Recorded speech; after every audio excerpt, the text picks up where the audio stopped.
think today's one of those Sundays where the stars are aligning in terms of um, a lot of what we're hearing.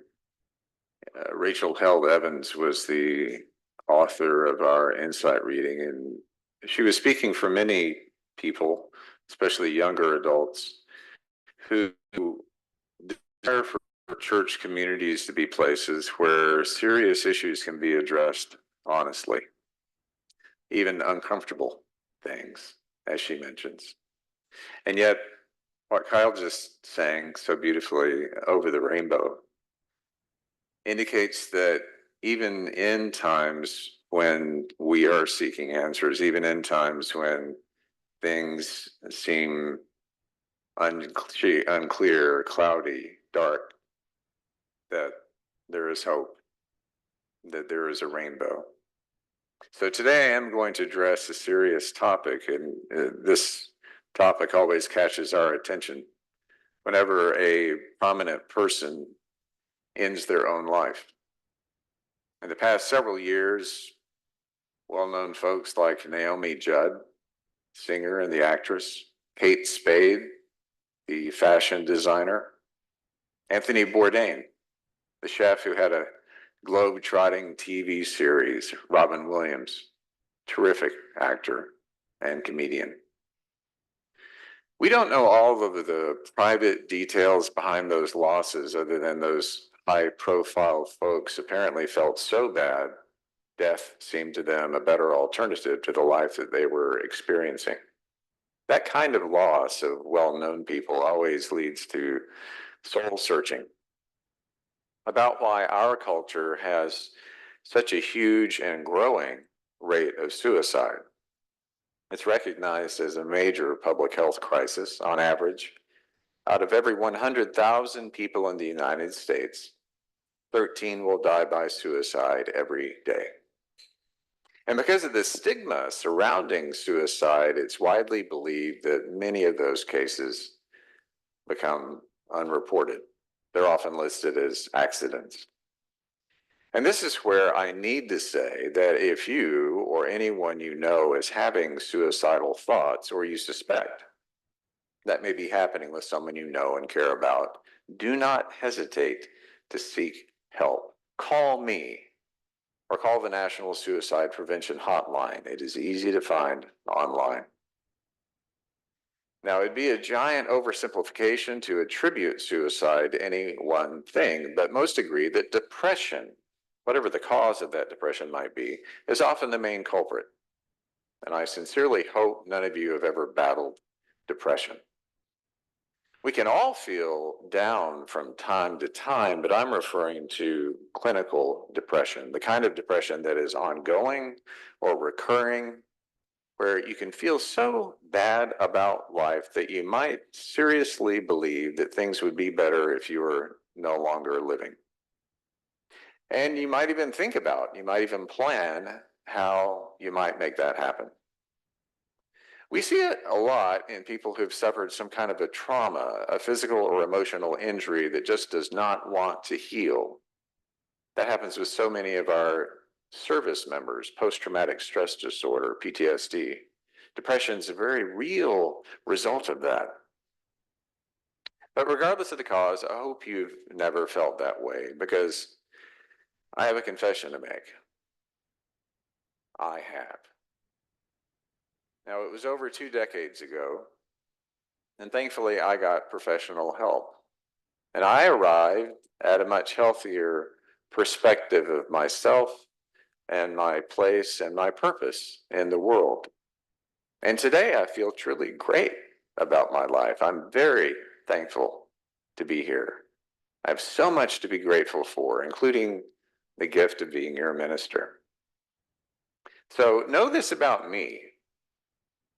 I have been to that dark side, and with the help and support of others, and I believe God's help, I'm fine.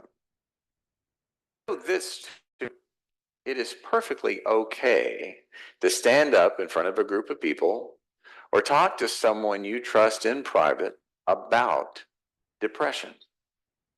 We need to finally stop thinking of it as a personal weakness or something to be ashamed of or a sign that you're weird or bad, or that you have failed morally.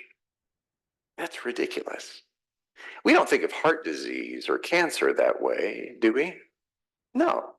We're usually willing to talk about those maladies.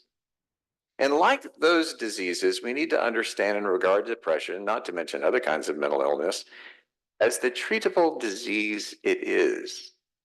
And again, right now, I want you to make me a promise that if you are ever feeling depressed, especially if you're depressed in such a way that you feel life is not worth living, please, please tell me, and I will help you get the help you need. Because life is worth living. There is hope, no matter how hopeless you might feel. And right here, among people who value you and love you, are many people willing to walk alongside you and help you heal. That's why I think that being here, part of a community of belonging, is a lot like being fed in the wilderness. Now, there's no way that we can know if the prophet Elijah suffered from clinical depression or if he was feeling momentarily or situationally depressed, like practically everyone does from time to time, or if he had what we would now call PTSD. In any case, Elijah was depressed. Elijah is on the run for his life. He is in an impossible situation.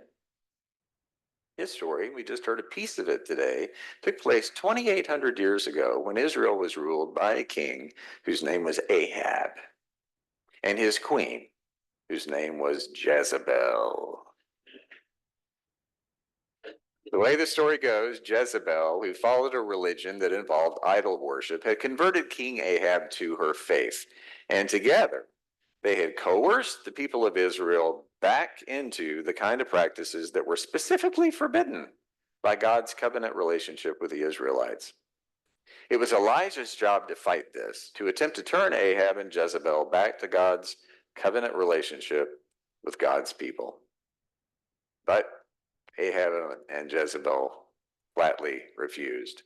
The kind of religion Ahab and Jezebel promoted and practiced was pretty common, really, in the ancient world, and we still see it practiced today, believe it or not. It was highly transactional. To satisfy the whims of a particular god, you made sacrifices. Sacrifices good enough, then life was better. If life was not better for you, then obviously you were not sacrificing enough. And today, in certain segments of Christianity, we call that the prosperity gospel. And today, in our culture, whether we are religious or not, we can often have that same kind of transactional belief in the way the world simply works in general. But that's another sermon.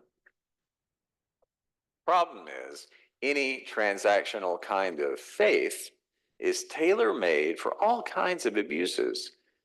And in Elijah's time, religious and political leaders, under the pretense of staying true to that faith, could easily force you to hand over your property and your money. It was state-sanctioned extortion. It was abusive because those who were wealthy and in collusion with people in power could enrich themselves at the expense of the poor. So it was a system of grave injustice. And that's how idolatry in any form ultimately works. It's often about worshiping a person, often a political leader, or a thing, an idol, that you're compelled to believe represents your value as a person. Or you're told that your self-worth depends on any number of material things, which then makes things more important than true values and principles. Values like justice and compassion, fair and equitable relationships, and love of our neighbor. Where every person's life matters, regardless of who you are, or how much you own, or the road that you've traveled, or your ethnicity, or your nationality, where every person is understood as already being valuable and loved. Because you were just made that way. It's not transactional. It just is. It's hard for some people to wrap their minds around a concept like that. or a concept that God does not actually require adherence to a way of being in exchange for acceptance and love. But that happened to be the core concept of the covenant faith that was practiced by Elijah, and the faith that has been carried on through ages to you and me. And that's why we still read this ancient stuff in church today. It's relevant. Now, for Elijah to demonstrate that Ahab and Jezebel's transactional kind of religious system is corrupt and empty of those values, Elijah sets up a very public display, a contest of sorts. Now, I won't go into the details, but the encounter ends with Elijah victorious over the idol-worshiping prophets and priests, which absolutely humiliates and enrages Jezebel. So she sends her best army commandos out in pursuit of Elijah with orders to kill him. So Elijah's done his job. He stood up to the corrupt forces of power, and he demonstrated that their religion was a sham. He did what he believed was the right thing, but now he finds himself on the run for his life. There's a bounty on his head. He is forced to escape out into the wilderness where there's no food, no water. He has no idea what to do next or where to turn for help, feeling as if he does not have a friend in the world, feeling as if the rug has been pulled out from under him, as if his life now has no meaning or purpose. He wonders, what's the point anyway, if this is what it's all come to? The scripture says, he asked that he might die. He prays to God, it is enough now, O Lord. Take away my life, for I'm no better than my ancestors, which is just another way of saying, I'd be better off dead. Any therapist today would say about Elijah, this guy is deeply depressed. Out there all alone, Elijah falls asleep, apparently hoping he'll never wake up. But we're told he's visited by an angel, not once but twice. The angel wakes him up, and some bread and water appear next to Elijah. 2 times the angel says, eat and drink. You're going to need this for your journey. So Elijah does, and he gets up and continues on his way. Now, a couple of things I should point out about this tale. Characters in the Bible, Old Testament ones especially, like Elijah, we cannot really prove much one way or another if they really lived or if they did or said everything that's written about them. Still, because he is such a prominent character in the biblical literature in the Hebrew tradition, the chances are fairly good that there actually was a prophet named Elijah who stood up to a corrupt king and queen in ancient times. But the point of stories like this is not to provide documentary historical proof of anything. The point is to share a much bigger reality about the nature of God, the God that cares about our real needs. That God knows. That God knows life can be hard and unfair. That we can go along doing what we believe is right and good, and even have moments when we're happy, fulfilled, and successful. And then in the blink of an eye, everything seems to fall apart. Something traumatic happens to us. We feel pursued and attacked and left all alone. The things we counted on for a sense of purpose and meaning are taken away. We can even second guess if we're really worth anything. We can feel as if life itself has no point. We can even feel that we might as well give up. So, where in the world do we find God in times like that? How do we recover? How do we reclaim our lives? You may have never heard of her, but Jane McGonigal was a very successful video game designer who suffered a traumatic brain injury. She hit her head and suffered a concussion that did not heal properly. She was left with nonstop headaches, nausea, vertigo, memory loss, and constant mental fog. The only cure for this, her doctor said, was rest. It would take time for her brain to heal. But in the condition she was in, Jane began spiraling down into depression and thinking seriously about death. She wrote that her brain started telling her, Jane, you want to die. It said, you're never going to get better. It said, the pain will never end. And those voices became so persistent and so persuasive that she came to a moment where she said, well, I'm either going to kill myself or I'm going to turn this into a game. Remember, she was a game designer. She knew from researching the psychology of games that when we play a game, we tackle tough challenges with more creativity and more determination, with more optimism, and we're much more likely to reach out to others for help. Jane wanted to bring those same game-playing traits to her real-life challenge. So she created a role-playing recovery game that she called Jane, the Concussion Slayer.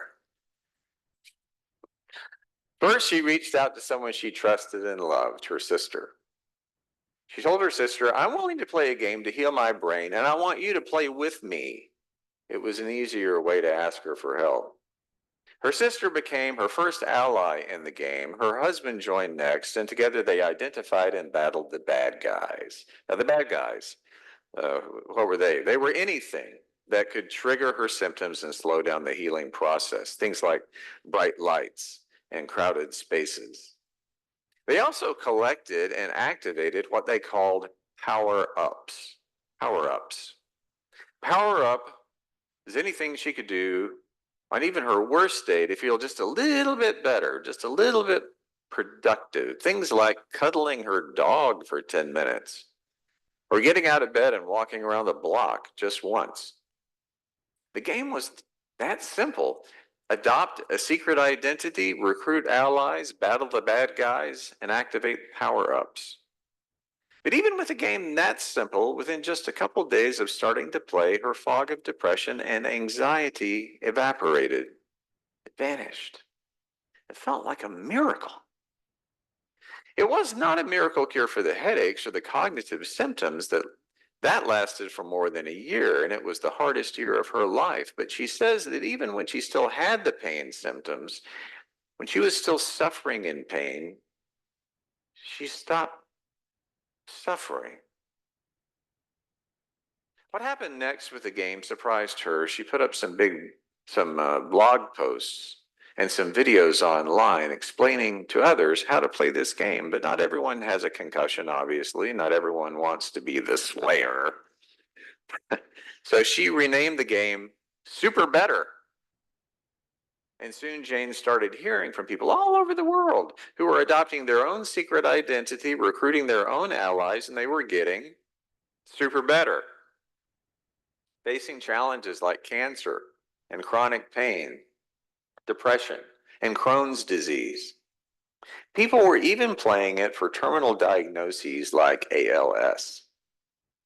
And she could tell from their messages and their videos that the game was helping them in the same way it had helped her. They talked about feeling stronger and braver. They talked about feeling better understood by their friends and family. And they even talked about feeling happier, even though they were in pain, even though they were tackling the toughest challenges of their lives. At the time, Jane wondered how a game so trivial could intervene so powerfully in such serious and in some cases life and death circumstances. Well, it turns out that some people get stronger and happier after a traumatic event. The game was helping people experience what scientists call post-traumatic growth, which is not something we usually ever hear about. We hear a lot about post-traumatic stress disorder, but we now know that a traumatic life event does not doom us to suffer indefinitely. Instead, we can use it as a springboard to unleash our best qualities and to lead happier lives. Here are the top 5 things that people say who have post-traumatic growth syndrome. My priorities have changed. I'm not afraid to do what makes me happy. I feel closer to my friends and my family.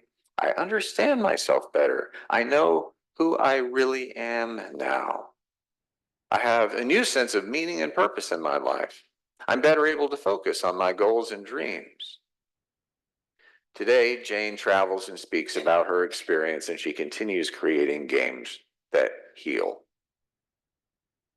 Now, looking at Jane McGonigal's story and Elijah's story side by side, we can safely say they were both depressed as the result of traumatic events.